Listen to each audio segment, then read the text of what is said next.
So, what if I could give you a magic wand that would help you have more charisma and more impact when you are presenting on camera or video, even if you are an introvert, even if you are someone who feels nervous, doesn't know what to do with your hands, stumbles over your words, doesn't like the whole thing?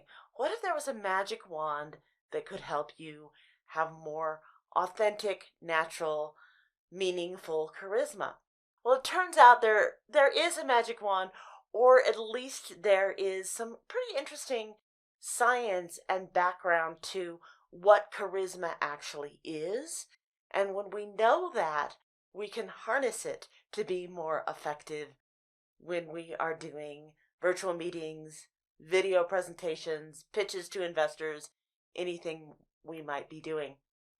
Turns out that when people experience us as having charisma or having that it factor or being someone that they are drawn to, that they want to pay attention to, there are three characteristics that we are exhibiting. We are exhibiting strength or authority or competence, something in that power sphere. We are exhibiting warmth or likability or approachability, something in that connection sphere. And we are exhibiting presence, focus, being there for the other person, something in that presence sphere. When we do all three of those things, we become irresistible to other people's attention, whether they ultimately like us and agree with us and follow us or not. They at least have to pay attention to us because we're putting something out there worth paying attention to. But how do we do that? Especially for those of us who are introverts, especially for those of us who don't love the camera, don't love being out there. Well, we do that by first changing our mindset. Then later we can change our physicality and our voice habits and our content habits. And I'll talk about the physicality, vocal habits later, and I'll talk about content later. But today I want to talk about what is that mindset, because I think this is where people get really messed up. So if we go to strength, right? Things about strength and power is one of the first of those three qualities of charisma. I will hear people again and again say, but I am not the subject matter expert on this. I know a lot, but there are people who know more. Or I've studied a lot, but I don't quite know about this, or I don't quite know about that. So they discount their own knowledge, their own strength, their own sort of ability in that area. I will also see the converse. I will also see people who, I got this down. I know everything there is to know about this. I could do this in my sleep. Interestingly enough, both of those people have a strength problem because it's not about us. I cannot say this enough. Charisma is not about us. It's the other person. So the point isn't if I know everything there is to know about charisma and the science behind it. The point is, do I know enough that I can help you?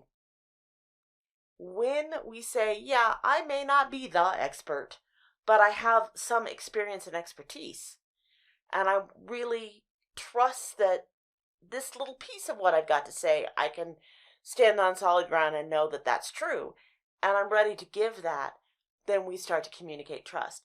Likewise, we may know something better than anyone else. We may be the world expert, but if we're focusing on everything we know, we're not focusing on, of everything I know, what's the one piece that'd be most helpful for this person?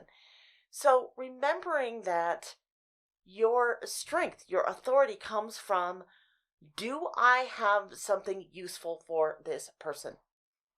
Back to the concept of giving a gift I talk about a lot. If I know there's something useful in my mindset, I'm going to start communicating more strength. What about warmth? Again, you may or may not feel particularly likable. There are certainly days where I'm like, I'm not feeling like a teddy bear. I'm feeling like a cactus. I'm not sure anybody on the planet should be near me. But I have to be out there for people for whatever reason. I've agreed to do a speech. I've agreed to teach a class. Likability, warmth, all that is not, again, not about us. It's about the other person.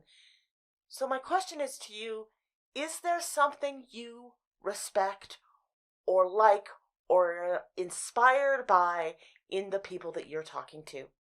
What do you like about your audience? What are you grateful for about your audience?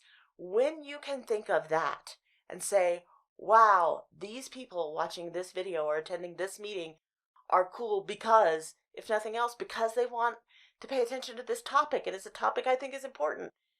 When you come from you liking, you become more likable. So there you can get more of that likability. So the strength and the warmth can happen by focusing on, here's a little gift I have for somebody that I like and respect and am grateful for. What about presence? Well, presence was wrapped up in those two, right? Self-consciousness. You talk about being nervous or self-conscious. The definition of that is to be conscious of the self. If I am thinking about me, I am not thinking about you. And so I would say to you, no matter how many people you're speaking to, whether you're doing a video that's going to be seen by tens of millions, or you're doing a virtual meeting with one other person, you're always speaking to one other person at a time. So have in your mind, you can have, some people do actually visual pictures in their mind of who they're talking to. They create avatars, they write profiles.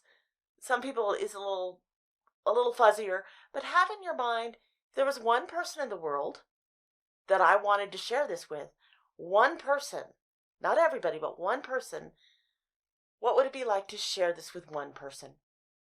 If you think about giving a practical gift to somebody you like, to one somebody you like, then all of a sudden, your body language, your voice, your word choice, the way you organize your content, the stories you tell, all of that will become clearer and more compelling and more charismatic, and you will have waved a magic wand and made yourself that much more irresistible. So go try it and tell me your experiences, and thanks for joining me on the adventure of putting our work out there in the world so people can benefit from it.